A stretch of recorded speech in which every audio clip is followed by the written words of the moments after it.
Out of work mode and into podcasting. Now we're just friends, not colleagues. Well, Now we're just friends. we are acquaintances. No, we're not. We're better. We're that's silly. That's silly. Cut that. Just a little bit of a silly start. No, cut that. That's all rubbish. That's all rubbish. Start afresh. What I'm looking at your name, Paulin, my Thomas, till I master. Yeah.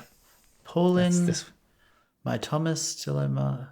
Oh, is Thomas a slang for a penis? It can be. I think if you convince people, yeah. Okay. Yeah. If you can convince people that Thomas is slang for penis, then it would be. Yeah. All And right. I think that I could. I think if you call someone, I had an issue with my Thomas downstairs, I think people would know what you're talking about. Honestly, you just sold it to me. That rolled off the tongue. Yeah. That sounded like it's been there forever. It does. It has. So that's next week's name pun for you. I did that for you. I was thinking he's going to like that. But I didn't think Pull on My Thomas till Anderson had the same sort of feel. So I put master. Just quickly, because I do want to ask you about the PTA movie, because I'm assuming / I haven't hoping seen that it. you... I really wanted to, but I haven't got to it. I was in Australia, and then I asked if people were around last night. They don't have cinemas there, do they? Oh, I was off there for a holiday. I wasn't going to go sit in the cinema when I have friends and family around. First of all, this voice is nothing. It's a nothing It's voice. actually a British voice. This Secondly, is me from Liverpool. Don't you ever go to the movies as a way to escape?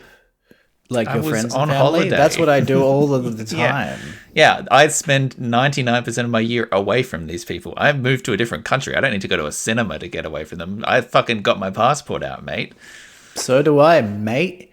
I don't see my family either, and I find myself going to the cinema by myself. By cinema, I mean pub, and just to escape the tension. Yeah, I wanted to. Like I said, I asked if people were around last night. No responses. I was hoping that maybe I would get to it. But I do want to. I intend to. I just haven't yet. Time is running out. Time's Probably running not. out. Is it being I don't know. erased from cinemas? It's been erased from memories. Oh, gosh. Do Seems very you popular. do you remember the movie, the cartoon? I believe it was Peter Pan. Peter Pan? I wasn't going to Yes. say Peter Pan. No, I'm saying something completely different now. I've moved on. Okay. You look like one of the pirates of Captain Hook. That's you know, closer. Yeah, stripy blue with and the white tee. with the stripy blue shirt. Yeah. Yeah. I was You going to just- say I'd look like a sailor. you look like a sailor. Mm-hmm. Yeah. Oh, that's what I said. Yeah, you just said what I Yeah. said. No, well, I actually I beat you pivoted to in it. my head because I was going to make a pun. Okay. But then I thought that's You're kind gonna of say cheap semen. and homophobic vaguely, so I won't Yeah. do that. I get it. So I didn't do it, But I said it. Yeah. and I just talked about it. Anyway, how's Adelaide and all that? It was very nice. So it was heading back for a wedding that didn't end up happening. I knew that before I left, but I couldn't cancel my flights. But it was like 5 days back there and action-packed, saw lots of people, friends and family, and flew from one social thing to the next and really enjoyed myself. But then sort of came back to reality pretty quickly, I suppose. And What does that mean? Well, all the work that had been banked up while I'd taken a week off had been waiting for me, and so I've had busy days since. Oh, okay. How long were you there for? I was Wednesday to Wednesday, but both of those were travel days, so it was effectively like 5 days. Gotcha. Yeah, it was really nice though. It was cool to see people. It was a good time of year to be there. It was warm without being baking hot. Got to see a bunch of friends and things. Are you're not going back for Not Christmas? for Chrissy, nah. I have to be in Melbourne for my sister's wedding, so and that's the first week of January. So What? skipping Chrissy. You didn't tell me this. I did. You've just forgotten. Okay. Yeah.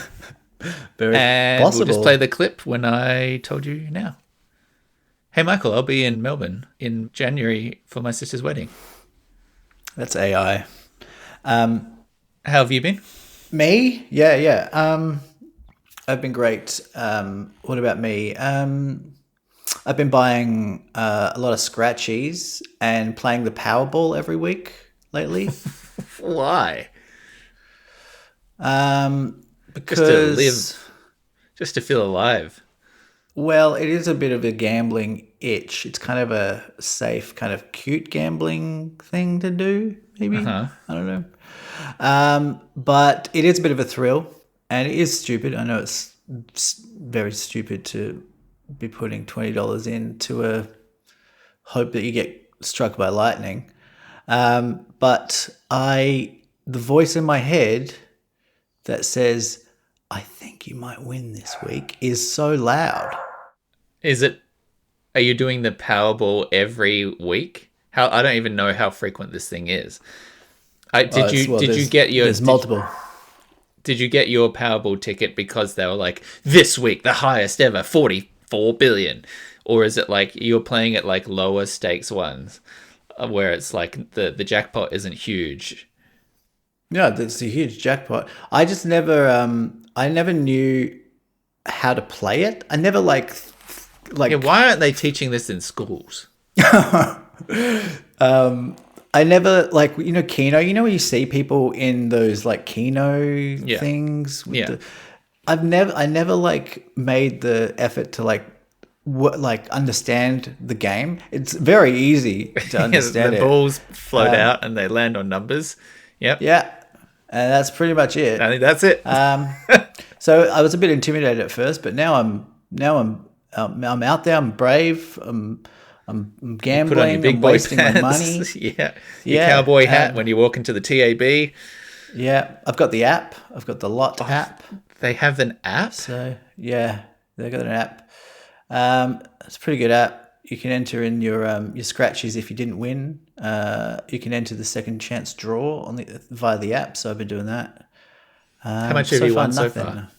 Yeah. I have lost maybe $2,000. $2,000? No, I'm joking. I'm joking. That was a good number to lie. It was. It was in the realm of believable. Yeah. Today I lost $11 on scratchies, but I bought those scratchies with the winnings from the other scratchies. So when I win on a scratchy, say I win $5, I take it back to the newsagent and I say, Give me "Hit another me babe." again, dealer."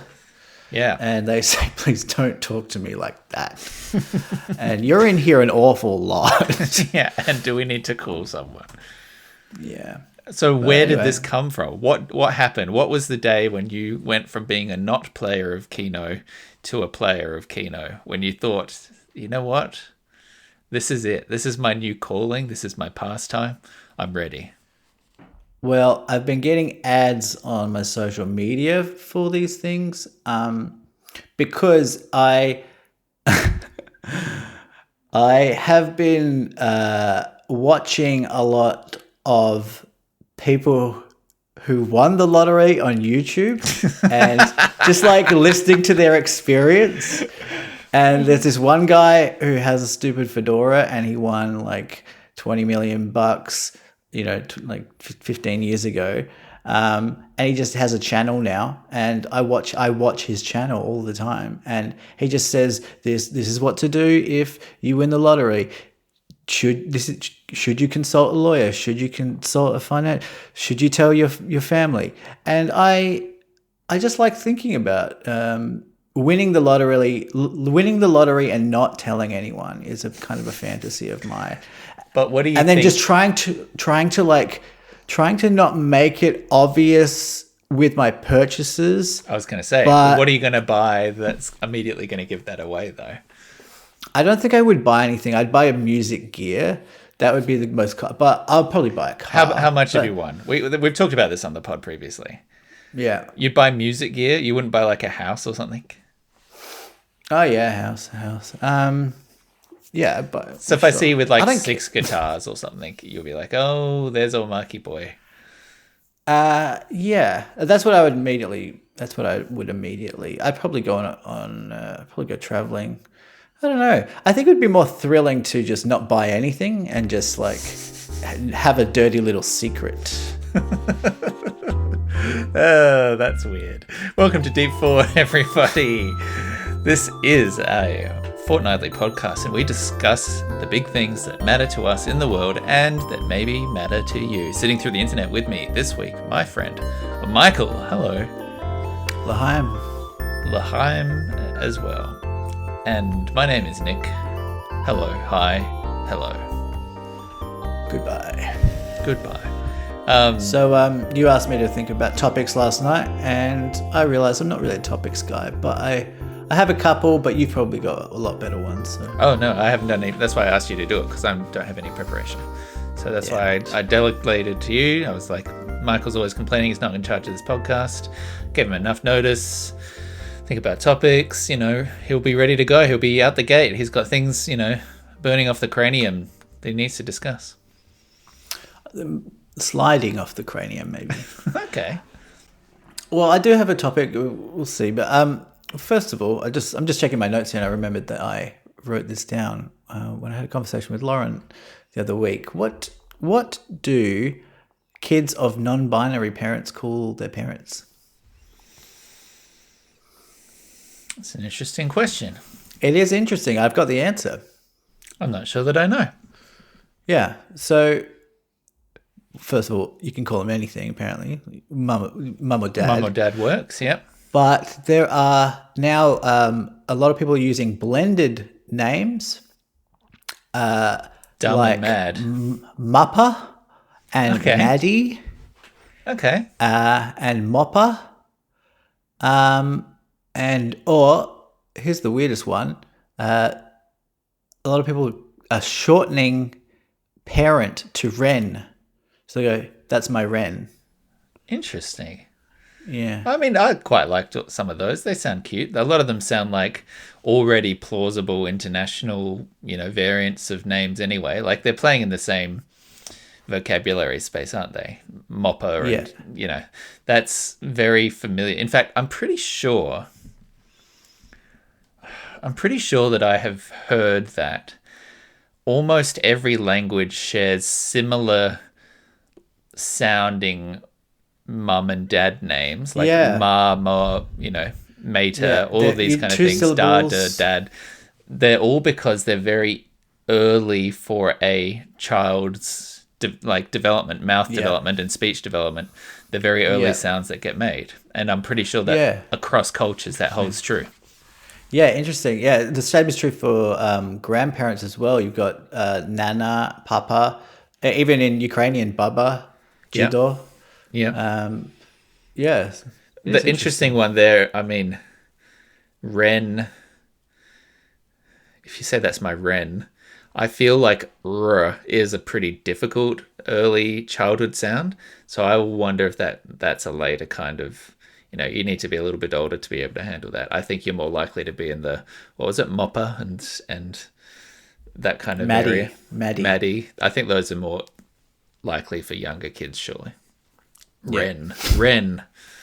I don't love it, to be honest. Ren and Stimpy. People say, the rents. That's the thing that we've had. Yeah. Anyway. Oh, that's interesting. No. Yeah, thanks. All right, so do you have anything you want to discuss, or you want me to just float this topic? The first thing I did want to say, actually, is talking about lottery and stuff. My first memory of it was when my dad and my sister and I were on road trips. We'd go out, drive down to Narracourt and stuff. We would have dinner at the pub, and there was always the Keno thing in the corner. And every now and then, Dad would get a Keno ticket, because I think as a kid, there's nothing more exciting than finding numbers as they pop up on the screen. I think that or an adult, with an app. I think the Keno graphics of that 90s, early thousands era Keno machines, they feel like they were spiritually made by the same people who did bowling alley graphics. There was a lot of early 3D animation chaos going on. It basically looks like kids TV, other than the grid of numbers. But you got wacky characters and stuff. So Yeah. Some of it's got great story arcs as well. yeah, you got to really tune in for the finale. But I have like a affection for the idea of Keno because it reminds me of like family holidays, but also a very strong, for some reason, sensory association with a sticky date pudding, because we would always have like a dessert at the pub, which would be like a sticky date pudding. And then That is next the Keno level comes out. Pavlovian. That's crazy Pavlovian response, but it's true. When you started talking about Keno, I was like, ooh, put some custard on that shit. You started drooling. I must have told this story on the pod before, but when I was a kid, my mum would buy scratchies and she'd say, "Don't tell your dad." Oh, yes. You know, she'd like hide the scratchies. A bit of a secret. But she always said, you know, if we win, if we win anything, I'll split it with you. And one time we won, one time, I must have been like 8 years old, Mum won like $200. And she just went to the ATM, went to the newsagent and just gave me $100. Wow. Yeah. And so I think that might be the seed of my gambling. You're chasing that high. I am. I'm chasing, you know, I have an addictive personality, but if I had money, I would gamble. I'd probably gamble it away. That's the real answer. If I won $10 million, I would gamble it away. You wouldn't trust yourself to get the lawyer and the financial advisor despite watching hours and hours of a YouTube channel telling you to do that? I would want to do that, but I don't think I would do that. I also don't like the idea of like, it's out of ignorance, okay? But the idea of paying someone to manage your money seems weird to me. Well, I mean, different scales, but if it's a financial, like if it's an investor sort of thing where you're giving them money to make sure that you get more money, that seems quite sensible. Yeah, I don't even know where I would go to. Like, where would I find an investor guy? I mean, Yeah, I mean, I'm sure that they probably have business cards and stuff. It seems like the kind of career where people work in offices. I'm sure you could, look it up. I wouldn't trust someone on the side of the street says, "Hey, you got a 20 grand, do you want to invest?" yeah. Well, it might be fun to just gamble. I mean, what if I win more? Yeah, I mean, Silly. that is one option. Has it happened so far? Double up. At the casino, when I play at the casino, that's more serious stuff, What are you playing at the casino? I think I'm poker and roulette. Those are two ends of the spectrum. One of them complete random and one of them complete tactics. Yeah, well, I like to finish with a bit of roulette if I've had a good poker session. Sure. Now that I've proven my skills, I dessert. want to get rid of all of it. Yeah. Actually, you're unlocking something here. Actually, you're Okay. not doing anything. You're just being there. I'm just talking. Well, I was talking to you. Shut up. Sorry. When I first discovered going to the casino, when I was just out of high school and going at university, it was at Adelaide University, and I had just played on a Saturday night with my friends. We went to the casino. I'd never been in there before. I played roulette and won maybe like $80, and it was like, yeah, what the fuck. And then I very quickly, like the next week, started to go to the casino on my lunch break to play a little roulette. I had no money at the time. I was working at Wallace. Oof. And I would just go and just put 20, I just play $20. And I remember one time the guy, because the casino was right down the road from the university, which is very, it's not very smart, is it? No, it's dangerous proximity. It's like a trap. Well, I guess uni students don't typically have a lot of money. Yeah, I was going to say, I don't know that they do it deliberately. And I went to the casino. It must have been on like a Tuesday afternoon by myself. I give the bouncer my ID, and the bouncer said to me, "Mate, don't waste all your pocket money." As I went in, and that was like, I think I got a bit of a realism slap just then. Okay, and that's when I stopped. That's good bouncering. Good bouncering. So what you're saying is I need to tell you, mate, don't waste all your pocket money. in order to really like shake you out of this. Just for anything. Yeah, anything Just for would anything, work. okay. If I'm on a bridge about to jump, don't waste all your pocket money.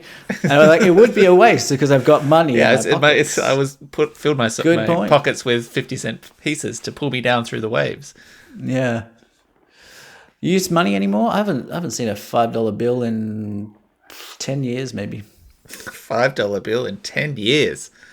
I did see money when I took it out of my wallet to go to Australia, and then I put it back in when I got home, and none of it has moved since. How long do you reckon before we go cashless, the world? Well, I don't think it'll ever happen. Well, that's not true. I don't think in our lifetimes. No? No. I mean, we talked about this on the pod a few months ago, talking about America trying to get rid of pennies which cost more to produce than they are worth as a coin. So every year the American government is deleting like $250 million of its budget just by printing coins worth less than they cost to make. And that has been the case for decades, and it is still in production. I think that there is varying degrees of technological trust among cultures and societies.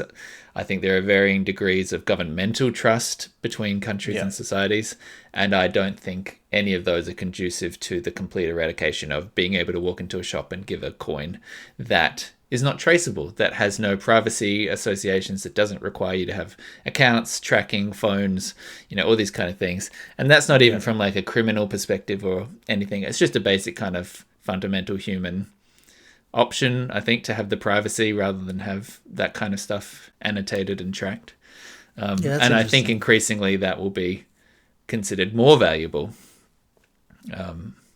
I mean, if you pay with Apple Pay, they do a whole bunch of anonymity stuff, like the card number that the FPOS machine gets when you tap your Apple Pay, when you tap your phone on it, is different to the credit card that you've put into your Apple Pay.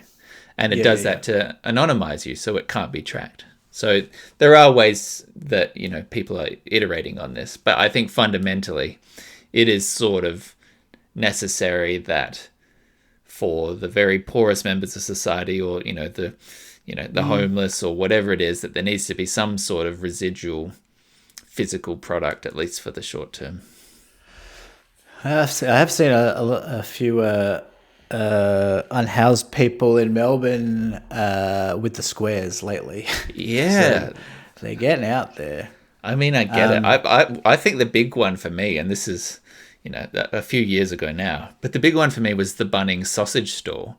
Like, that for me was a $2 coin, or a $1 coin, and that I had assumed that if you didn't carry cash on you anymore, you couldn't get a sausage. But these days, it's like a website, scan the QR code, enter in your details, and just like online pay, and that'll ping straight through to the Bunnings store, right? As you watch, and that was the real sign of the times, I thought. So sick of these.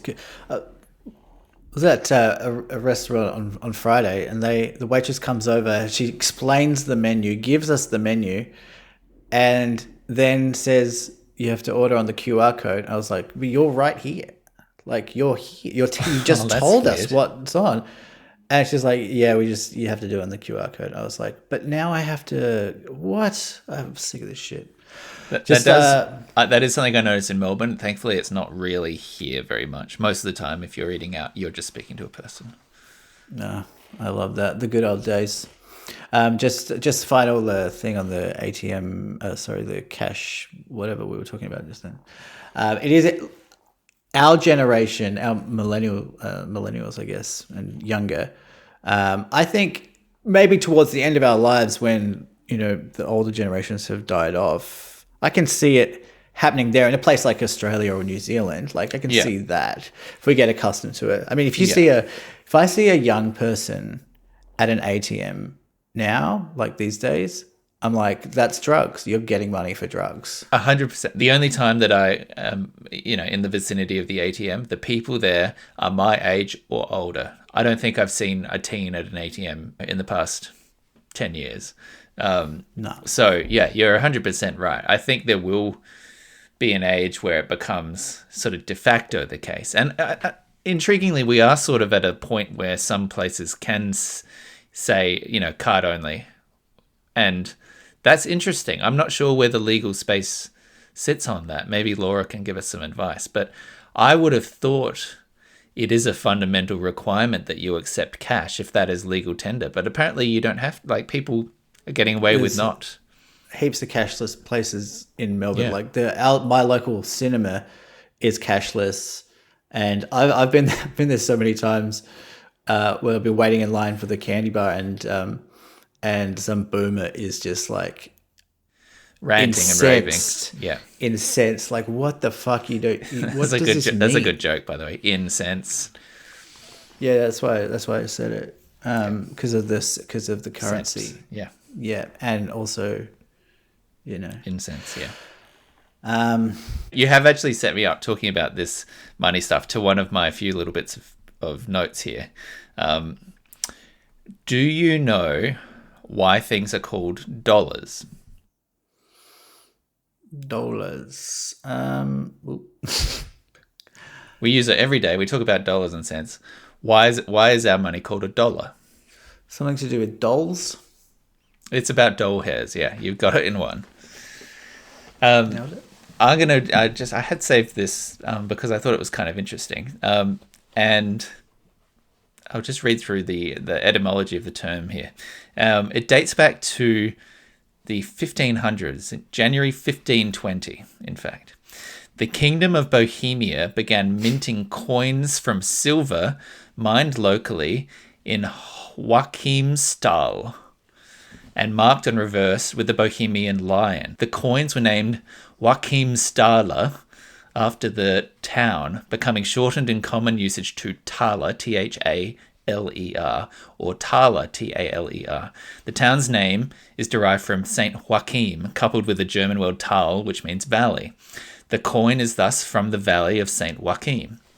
So the Thaler then found its way into other languages, like in German and Slovak and Polish, and in Dutch, where it's Rikstalder, and so on and other forth. But when it got into English, it was transliterated as dollar. So how is it spelled in German? In German, it is T-H-A-L-E-R or T-A-L-E-R. But it's because of the Thaler, which was from the German word that means valley. Tala bills, yo. Exactly. I don't know if it's y'all or yo. It's possible. Now here's my follow-up question. Michael, do you know why a dollar sign is the dollar sign? Oh, with the S and the strike. With the S and the line, yep. No, I don't. No, I don't. I don't know why I really waited, because I know that you don't. So I'm not sure what sort of answer I would have expected you to give. It would have been fucking unbelievable if you're like, oh, that I do know. Yeah. that one I can understand. I was actually just looking this up. I was reading about the adoption of the dollar sign as a form of currency just this morning. That is something you would do. It is. I mean, I'm the one telling you this information. Yeah, but, that's how we got here in the first place. This is happening live. You're experiencing this with me right now. What I would do is I'll pop an image here in chat. But basically, the symbol evolved from the Spanish-American figure for pesos. So it was a P with a small S next to it. And then the S became bigger and the P was drawn through the middle. And then at a certain point, the S with a single line through it remained, and the sort of part that formed the P disappeared. I'll pop this image here and also put it in the chapter title. So for people listening on podcast players, if you have a look at your phone right now, you'll see this image here as well. So it was from a PS to an S with a P drawn through the middle, and then the hoop of the P disappeared, just leaving an S with a line with it. You might have also seen that there is a S with two strikes down the middle, which is commonly used to refer to the US dollar.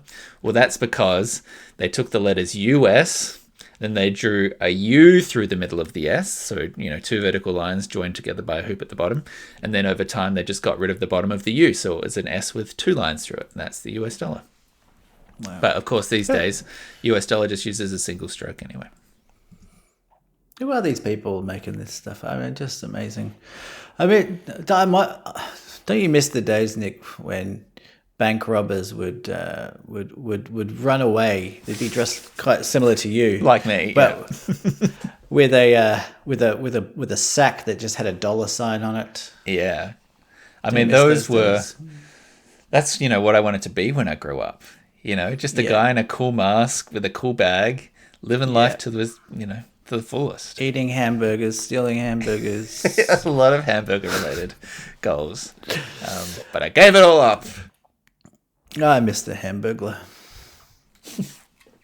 I'm pretty sure he's still around. I think he got cancelled. Did he? Yeah. Taking other people's stuff without consent. Pedophilia, actually. Oh no, that's Yeah, unfortunate. That's child unfortunate. porn. Child porn. Oh god. The innocence burglar, more like it.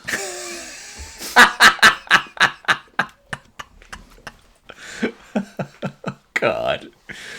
Oh, moving swiftly along, please. Spirituality is my topic. Okay. We're half an hour in, and this is going to be a bit of a pivot.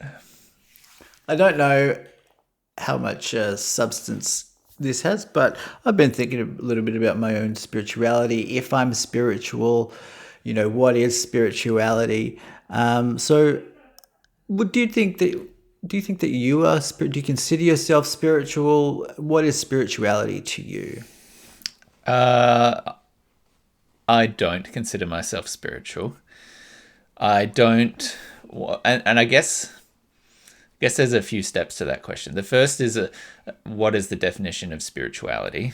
Mm-hmm. And internally, how I would describe that is through a non-denominational sense of a higher purpose or higher power in the universe.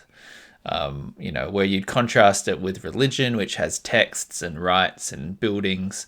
I think spirituality is less concrete and more about a sense of place in the universe and a sense of there being something bigger out there than you.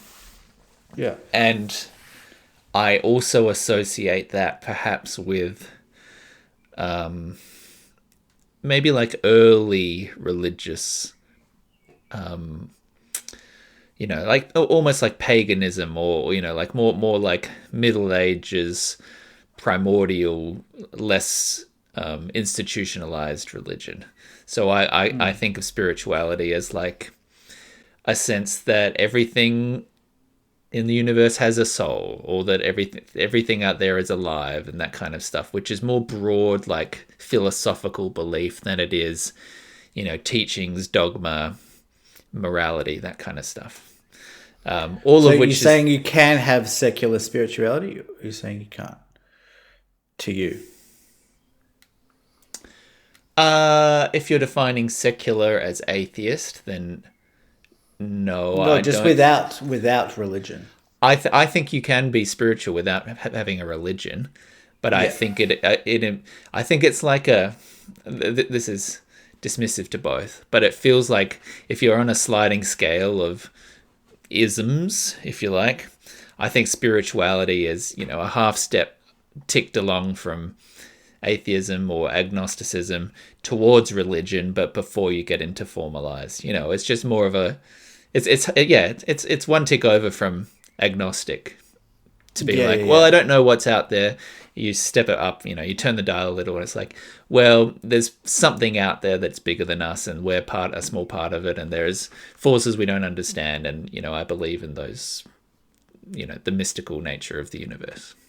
Yeah, I can see how it's like it's one of those words that gets really kind of, I don't know, confusing when it's like loaded almost. Like if you were telling someone that if you felt that you were yourself spiritual, but you're also an atheist and you're talking to a religious person, it would be kind of dangerous to bring up that word, if you're talking to a religious person, because it would be, kind of maybe You think if you brought it up to a religious person, you'd be likely to butt heads a bit?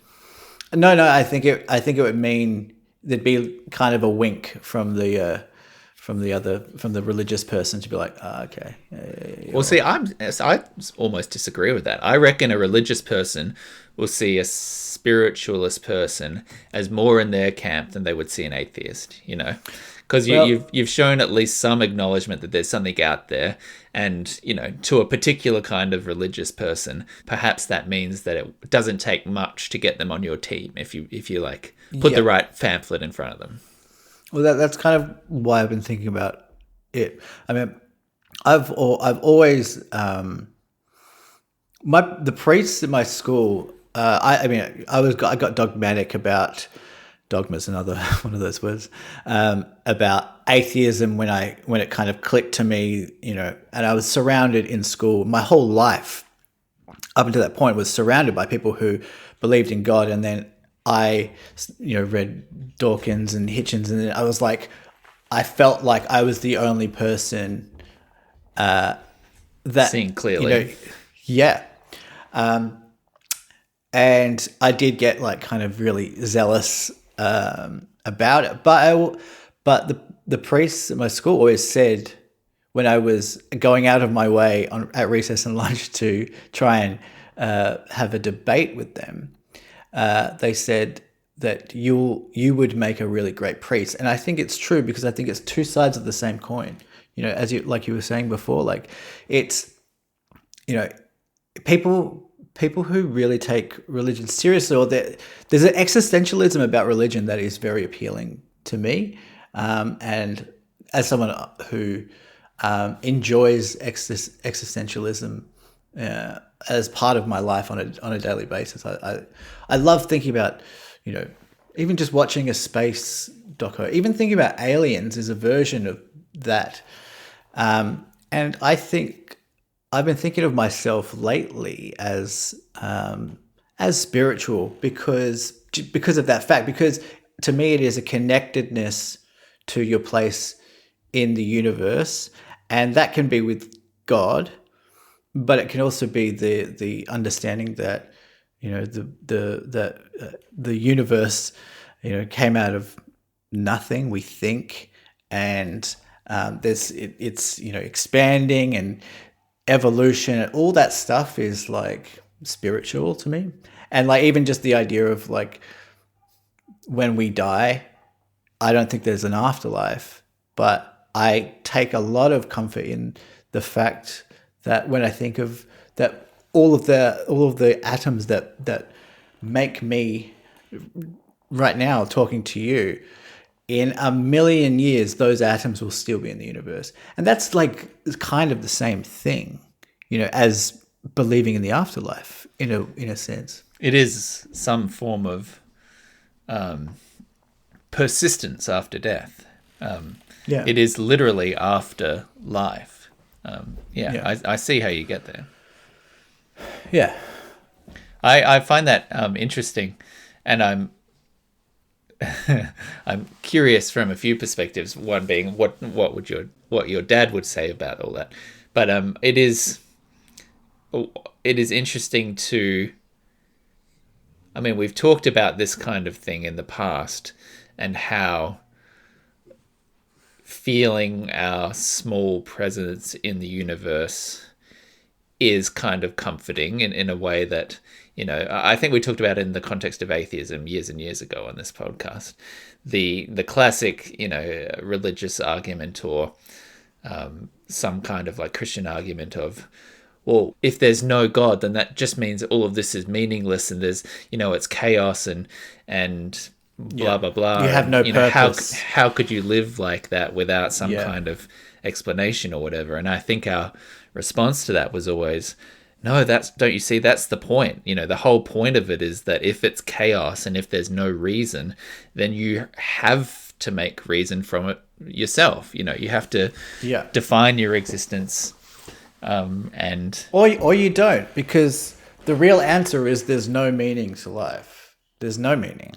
yeah, exactly. It's just the universe experiencing itself, and we're part of that, and we're very lucky to do it. But there's nothing behind the curtain there.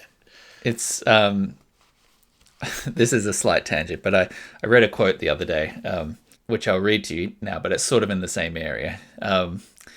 In the same way that your heart feels and your mind thinks, you, mortal beings, are the instrument by which the universe cares. If you choose to care, then the universe cares. If you don't, it doesn't. That's very nice. It is very nice. It was from a game of D&D, but Brennan Lee Mulligan is a genius. Puff Daddy. But it is just like accidentally hitting on the meaning of life, basically. Yeah. But I think that's the point, that like, if just because you might not think that there is a deity out there doesn't mean that there is no morality or no purpose. It just means that you have to define it. And I find the idea that we are alive in a world in which we so easily could not have existed in terms of the miracle of life to be its own kind of exciting affirmation. You know, like, it's already a fucking miracle that we're here. Isn't that enough without it also having a magic behind it too? Yeah. Like, I think I've said this to you before, but it's like, it's so fucking insanely weird that we're talking right now. That my brain is talking to your brain across a fucking ocean. Like, even just going to the shops, I'm just like if people really like knew the probability, if everyone really understood, like truly understood how unfathomable it is that How they're unlikely, alive. how many things had to go right, how many people needed to exist, how many systems, worlds, logistical nightmares, how many people struggled for decades to make the life that we now live possible. Yeah. I mean, people wouldn't get... I say that though, but like I feel like I am further along on that spectrum of understanding and of reminding myself. But also, I don't think our brains are... I mean, you can't constantly reflect on that. There was a meditation thing back when I was doing daily meditation. One of the ones that I liked was like a walk. There were a few walking meditations that you could do. So not seated and internal and eyes closed and stuff, but things you could do while walking out in the world. And one of the things that it would prompt you to do, just sort of basically stay connected rather than just be on your phone or in a podcast or in your head or whatever, but like actively take in the world around you as a form of, anxiety relief or, connectedness or whatever you wanted to use it for. One of the things that they got you to do was to look at an object, pick an object around you, and then ask yourself the kind of questions that you were just asking. How did this get made? How long has it been here? How many people have walked past it? How many people were involved in it, being there? How old is it? These kind of questions. And I could look around the room and genuinely not have answers for pretty close to 100% of the items in my life. It's like, I don't know who built that. I don't know how it's made. I don't know what it's made of. I don't know how long it's been here. I think generally we walk through our life in a complete ignorance of the fundamental work that went into every piece of what we do every day. I don't know how my headphones work. I don't know how this app works. I can't code. I don't know what my wall's made of. I don't know how Bluetooth works. I don't know how Wi-Fi transfers. Like, if you genuinely ask me how a Wi-Fi extender works, where you can put a thing at the edge of the signal range of your router, and then all of a sudden there's enough signal further along. How does the strength of the second one continue to there's so many things that I don't understand, Michael. Yeah. I mean, and you probably do the same thing, just like even looking at your dog. It is like interesting trying to imagine what, my dog's understanding of existence. Like I know that it's like she doesn't even have objective permanence. Like when I leave to go to work, she's like, well, cool, he's dead, but I'm like, it's hard for me to be like... fair, you do say that when you walk out the door. Yeah, Daddy's dying. Gonna kill myself because you bark too much. She's literally barking right now. I'll mute it for all the listeners, but yes. I've got this actually. This is perfect segue. Just let me find. I've got a great article that ties in with this perfectly about an existential parrot. Ooh. This is a story that I heard on a podcast about an African grey parrot, which apparently are the Pepsi. I'm going to kill you, and I'm going to kill myself, and I'm going to kill your mother, and I'm going to kill your other puppy friends in the park if you don't fucking shut up. This is spirituality in action. So apparently African grey parrots are the smartest animal in the world. And this parrot, Alex, it's kind of a famous parrot, was Famous among other parrots. Like when other parrots walk by, they're like, oh my God, that's Alex. Yeah. It started doing movies and his Insta feed is like 1 million parrots. Yeah. Opened up restaurants. Which is perfect. But so apparently this is the only parrot. So this parrot knew over 100 words. It could string a sentence together, unlike me. And apparently this is the first parrot to ever ask a question. Oh. And it's about halfway through the article. What was really remarkable about Alex the parrot, and later another grey parrot named Apollo, was that he appeared to ask humans questions directly. In one particularly notable example, Alex was looking in a mirror in a washroom in 1980. Taking a closer look at his reflection, he asked a laboratory student, "What's that?" indicating himself in the mirror. And the student replied, "That's you. You're a parrot." Looking again, Alex asked, "What color?" To which the student informed him, "Grey. You're a grey parrot, Alex." So what I had heard on this podcast was that this parrot, towards the end of its life, asked its trainer or whatever, "Where am I going?" Oh. Which is what tied this back to everything. So there was where am I going when it was it like said, dying? "Where am I going?" Yeah. Oh man. Which is great. Which is great for a parrot. That's poignant. Yeah. Anyway, that was a lot of faff for just to tell you I heard something once. Heard a story about a parrot. I mean, that's what Anyway, podcasts shout are out to for. Alex. Shout out to Alex if you're listening.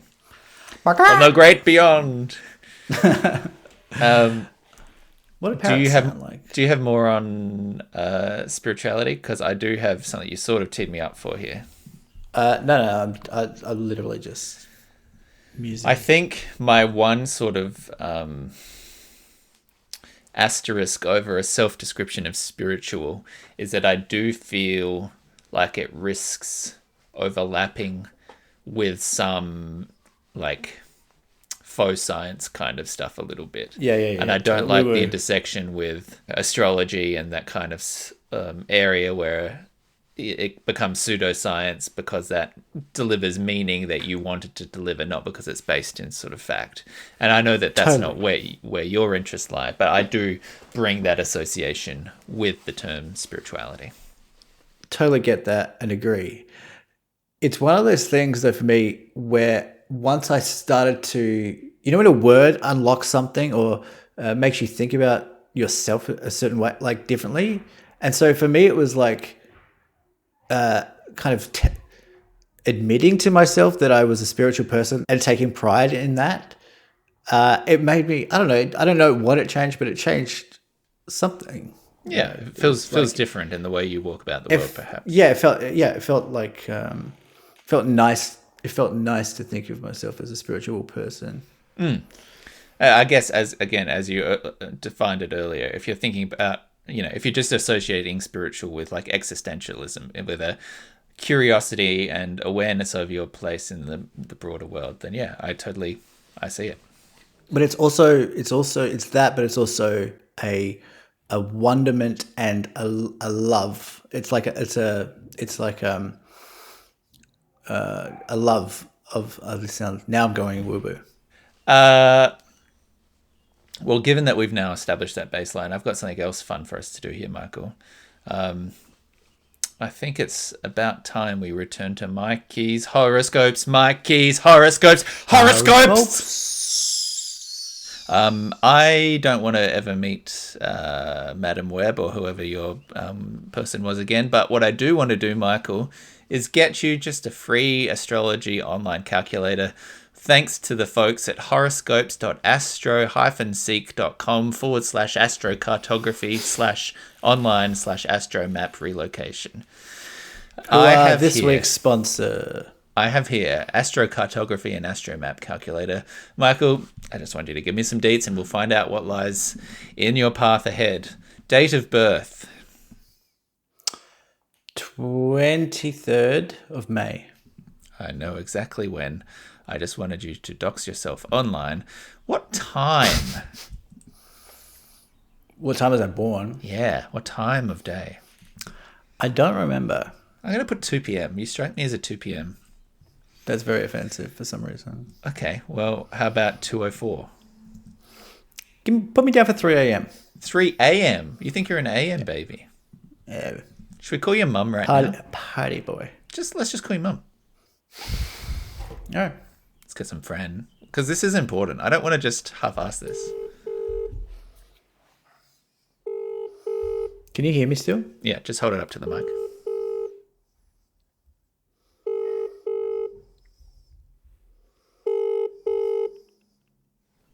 Too busy at the croquet club.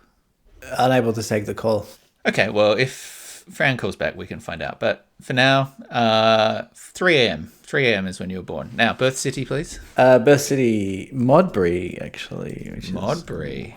Modbury Hospital. Modbury Hospital in South Australia. Yeah. Now, Michael, Zodio/Mundo. Do you want Zodio, ecliptic projection, brackets, lines correspond 1-to-1 to the relocation chart?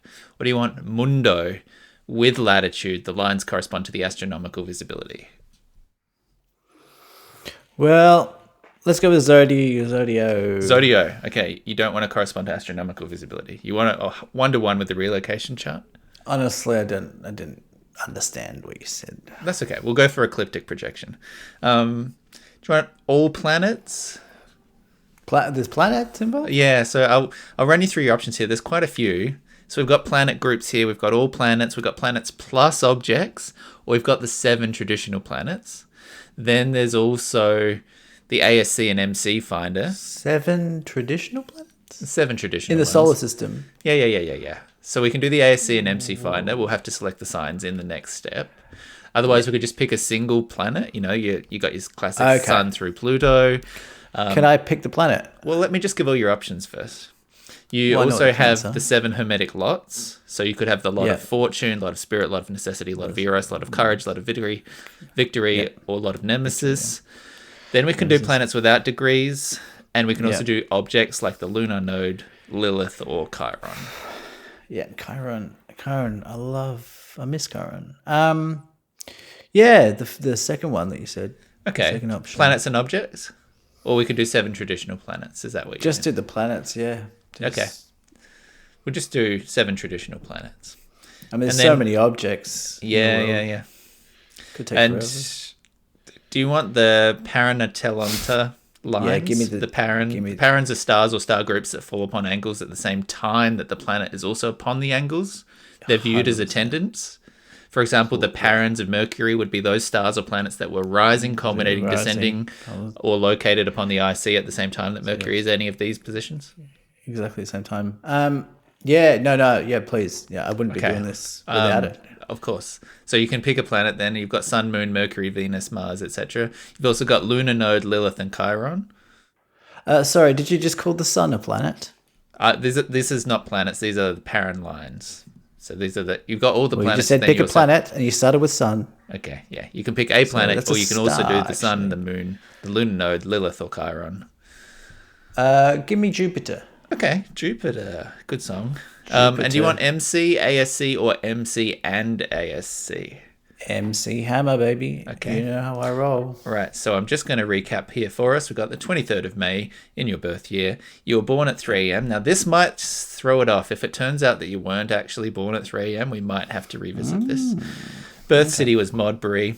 You've picked the Zodio with the ecliptic projection, lines corresponding 1-to-1 with the relocation chart. You're going for 7 traditional planets in your planet groups. Your parent lines are Jupiter and MC. All right, Correct. Let's calculate this astro map. Whoa, okay. Awesome. Oh, hold on, I got a call from Mum. Okay. Hey, Mum, how you doing? Hello, darling. How you going? I'm good. I'm on a podcast right now. You're live, baby. Nick is doing my astrological calculator, something like that. Is that correct, Nick? Astrocartography. Yep. And we just want to know what time I was born. You were born at 9 o'clock in the morning. That's when I had my cesarean. No. So can you just say that again? No, sorry. Wrong baby. So, I'm Michael. yes, okay, Michael, which baby? Okay, so emergency cesarean, I was in about 36 hours in labour with you, and then they gave me epidural, and then went through all through the night. Dad, was it like midnight or somewhere? I'm not sure. I think it was like 10 past midnight or something. 10 past midnight. Yeah. Aha, I guess 3 a.m. Nick thought I was a 2 p.m. guy, which I thought was really offensive. But well, no, it was very early in the morning because they had to get the surgeon in. Well, because I like to party, that's why. Yeah. You're partying animal. Yeah. All right, well that's all I need. Thank you. Appreciate it. Good luck with your podcast. Hi, Nick. Hi, friend. He can't hear, but yeah. All right. Thanks, Mum. Bye-bye, darling. Bye. Bye. Okay, I got to throw it all out. I got to go back. I got to change. We got it wrong. Okay, 12 a.m. and 10 minutes past. That changes everything. Okay, we're calculating the astro map now. Man. Okay, I'm going to share this with you. This will actually have a download here. For people listening at home, I'll pop this in the chapter title so you can have a look as well. Here we go now. If you click that, Michael, let's take a deep dive into this because it's not what I expected. Right. What am I looking at? So this here is using all of your data to define the aspectary lines of 0 degrees and 180 degrees, so conjunctions and oppositions, with relocated ASC, DSC, and MCIC. So you can see as well here. There's for listeners at home, there's a world map here. There's a bunch of what I'd call latitude and longitude lines showing where different star signs correlate, and also what I would call like sort of sine curves, showing paths, I guess, orbits of the signs over the Earth. A lot of intersections for you in a few places. So the star signs kind of operate like the International Space Station. Totally. Because the Earth's spinning, you've got these lines of like power where, they're I don't know enough astronomy terms, but they're aligned with certain parts of the surface when the globe is facing them. So Chakras. You can see these power points. We've got a lot of red lines here for Libras. You've got a lot of... So there's an interesting overlap here down in Australia. Interestingly enough, that's interesting. Entirely misses Melbourne. So I don't know if that means that you're getting Melbourne existed. Yeah, I don't know if you're getting as much astrologically as you could be versus if you were living in, a different area. Looks like you had a lot more. This might be juice why I back haven't in won the Adelaide. Powerball yet. This might be it. Yeah. Okay. So maybe I need to go to Manila. So you can color by planets and you can do a filter effect. Yeah. I'm just going to change this map up so it's a little easier. I'm going to be honest with you, Nick. I actually don't know what this is. I haven't understood anything you've said for the last 10 minutes. What? Yeah, I don't know what I'm looking at. It looks like a globe of a map of the Africa and the India and the places. Yeah, but you can see all of the intersections with the star signs, right? I do see the intersections. I do. Well, have you I changed just the don't know ASC and the why. MC aspect from like 0% conjunction to maybe like a plus 150 degree quincunx? Have you changed the quincunx? If you just go up the Is top that a to the real- ASC and MC aspect, put it on plus 150 degrees quincunx and see if that does that clear it up for you? What the fuck? You can't be a word. Yeah, Googling that's the that. quincunx. Obviously, we've picked Well, parent that's- lines with Jupiter. My new favorite word, quincunx. Quincunx. So That's this is the amazing. quincunxes and the semi-sextiles.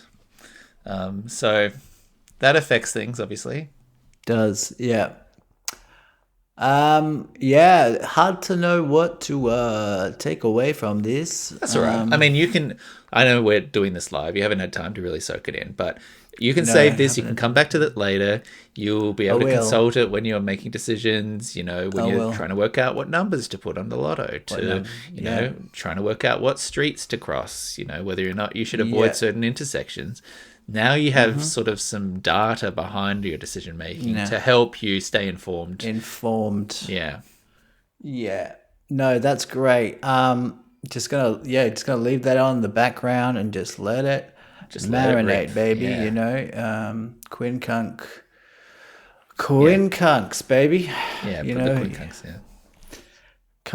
kunks. I mean, whoa. You know, CUNX, Yeah. kunks. Whoa, hello. Slow down, okay. Jesus. But cool. If you've enjoyed things like this, thank you so much for your time and attention. We you hope got that you'd something enjoy wrong other. with you. We hope that you enjoy other episodes of this show as well, which you can find in the back catalogue. Scroll down that podcast player of your choice and listen to an episode. I promise you'll enjoy it. You can also reach out to us if you would like to. You can jump onto the Spotify episode and leave us a comment. Michael, why don't you have a look for that right now? You can also send us an email to deepfort@gmail.com. You can find us on Instagram. You can find us on Facebook and message us through those platforms. We love a little messy. We love a little bit of a likey. You know, you can keep us in business by rating us 5 stars on Apple Podcast. And, you know, we love to hear from you. So we look forward to the next Spotify comment. Michael. We haven't had a comment for 9 weeks. Okay. Well, you know, the opportunity's there. Just to go back slightly to what we were talking about before. I don't know if I ever told you this. You might already know this, but did you know that a quincunx is also known as I believe it's called a Galton board, named after Sir Francis Galton. I didn't Which know is that. yeah. It's known as a Galton board? Yeah, named after Sir Francis Galton himself. And it's a triangular array of pegs. So balls are So And so, just a bit of. wow. I mean, I've obviously heard of Sir Francis Galton, but I didn't realize that he and quincunxes were so closely interconnected. They are two kunks in a pod. They're just a bunch of good kunks.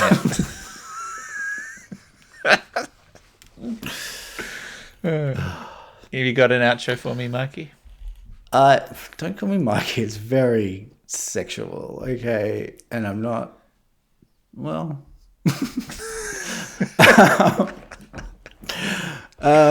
Closer, baby, and on a bang. What have we got? My dog is barking. I would like to point out that my dog has just been lying at my feet for the last hour and a half, just doing absolutely nothing. Can I have your dog? Nah, she's too in demand. There's a list. I have myths. I have actually myths that I need. I've got burning myths. Well, then let's that'd be do a Michael's myth. Michael's myth. Is that it? No. No, that's Michael's facts. Michael's facts. Facts machine. Oh, there's a bonus fact. If you got knowledge, look it up. It's a great one. Yeah. It's a great one. All Michael's right. facts. Here to stay. Hey, yeah. Yeah. That's not the segment. Wow. Play the jingle. Michael's Miffed, Michael's Miffed, annoyed, displeased, riled up, offended, aggrieved, irritated, chagrined, pissed off, put out, resentful, and big, discontented. Michael's Miffed. Fanboy over here for my jingies. Give me them jingies. Do you have any myths? Because I got 3. I don't have any, so I'm just here to. I'm here for the ride, baby. You'll come up with something. First one: spitting in public. I cannot believe that I'm still seeing people spit in public, and the other side of that is seeing a fucking loogie just in the street. I can't actually. Dude. Please don't even describe it. I hate it so much. This is insane that people do not have shame about this. I saw a girl in a shopping center spit in a bin the other day. She was like a 23-year-old girl. I checked her ID. And she just was with a friend and just went over to the bin and spat in it. And I was Is it possible she had a piece of chewing gum and she was getting it out? No. It had a tail. I don't want to. No. Don't tell me. Just say no. Yeah, that's fine. Gross. 100%. This is the worst thing that humanity ever does. Please don't. Yeah. Let's move on because I agree too much. Now, in China, Nick, don't go to China because they spit all over the place. It's but you know what? I'm not even seeing the Chinese spit. I'm talking about whiteys. I do actually. It's hard not to. But I'm saying just like people who have clothes, like they have clothes, and they're doing things that people do. They're not people crazy. have enough sufficient class to not be spitting in the street. Right. This is permeated somehow mainstream culture, and I just I've had enough. I feel like as a society we're not pro spitting. I think there are some weirdos out there that take some sort of sick pleasure in it, and that those people are just hanging around, generationally as 1% of the population. But 1% is still too many. It's too many. Awful. I'm more of a swallow guy myself. Number 2 myth is, and you're gonna back me up on this one, I can feel it. Quora, the website. You know this website, Quora? Yep. Now, I got a real bone to pick with Quora. I think it shouldn't exist. I don't know why it exists. I don't know why I keep going to it. But why I could probably put this question into Quora. But every time I've even looked at a Quora hyperlink, I get an email every 3 weeks reminding me that I looked at the hyperlink and maybe I'm like, what? How did you even do that? Well, I don't know how you did that. I mean, I have said for a long time you need to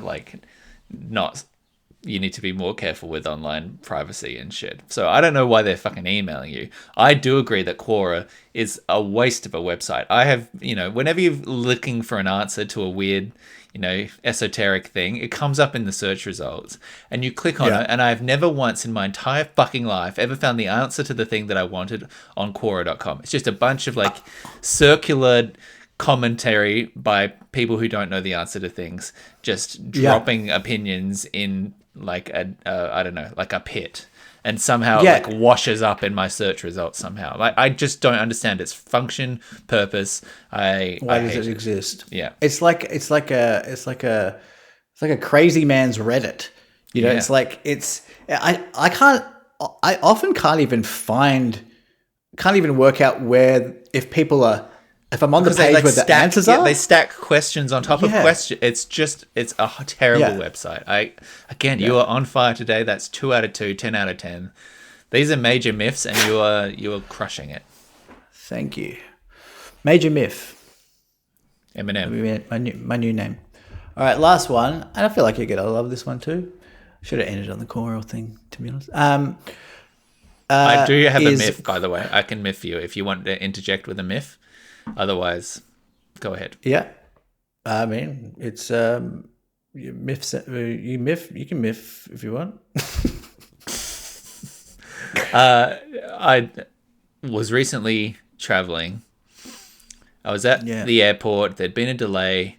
That's a bit of a basic myth. I'm not bringing up, oh, my flight was delayed. Here's my myth, though. An airport where there's no fucking power charging, no wall ports. Melbourne Airport, terrible for it. Terrible for it. I was in the Melbourne International for a few hours, and there is genuinely so few places you can plug in. Here's the thing that really irked me, Michael. I scoured that terminal. I was at, gate fuck all, down the way end of this fucking thing. And Jetstar. No, it wasn't. It was a Qantas flight, but I'd never been in that part of the place before. It was bizarre. I think because they're renovating. They've literally shut parts of the airport down. But anyway, they're always renovating. They're always renovating. Anything renovated. It's never getting better. It's just constantly shutting bits. Anyway, I'm down some far wing, and I wandered and wandered because I'm early, but I've got a bit of maybe an hour or so to wait, and I'm looking for a place to plug in.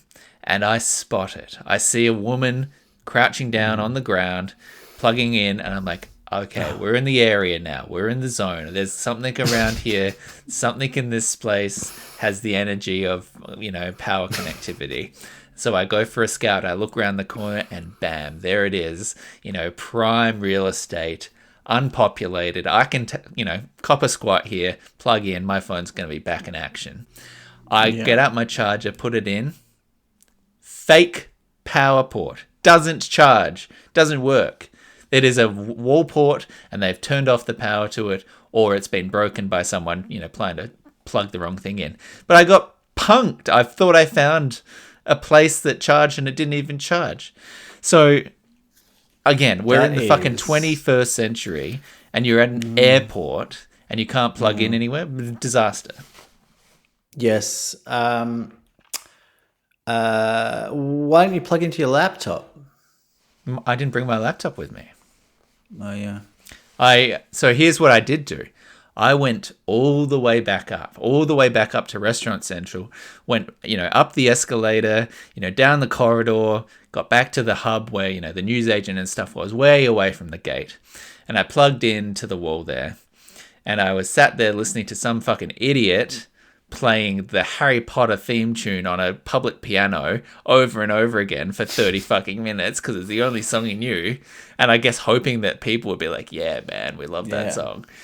And then it got to the point where the boarding time was 10 minutes away. I was like, okay, I'll unplug. I'll wander back into the terminal. As I wander down the path, I hear over the loudspeaker, "Attention, please, would passengers David Robertson and Jeremy Cocaine and Nick Shadle please make your way to the gate. Your flight is closed." I was like, what? Your flight is closed? Your flight is closed. I was like, what? It's not meant to board for another 10 minutes. They just decided arbitrarily to board early. And then because I wasn't at the gate, they're like, well, what? I guess we're just going to go without him. So then I'm like sprinting down the gate. I got on. It was fine. But I was like, they literally boarded early. I've never encountered it in my life. When does that ever happen? That is insane. Yeah. Like, how does that even happen? Like that. Yeah. Like they just had everyone there apart from you and Jeremy Cocaine. Yeah. Hey, Jeremy Cocaine was off in the bathroom, of course. But that's insane. Did they not give you an app push notification? There was no push notification on the app. There was nothing. There was no sign. I had a ticket which had my boarding time. The app didn't go off. It didn't push anything. I just wandered there 10 minutes early thinking, oh, well, I'll be in the area now because it'll be ready to board soon. And I was lucky I did because only in that specific corner of the airport did they put the announcement through to say, where are you? Please board. I mean, that is unbelievable. I mean, between the decoy PowerPoint and the Melbourne Airport and the flight, you must have been in quite a fluster, young Nicholas. Yeah. I mean, I'm glad that I made it, but I wasn't the last one on the plane. Wherever Jeremy was, he had other things to do. He was probably doing a few lines. Yeah. All right. My last myth for you is advertising copy that's just getting a little too smart for itself, and it's everywhere, and especially this I hate in advertising copy.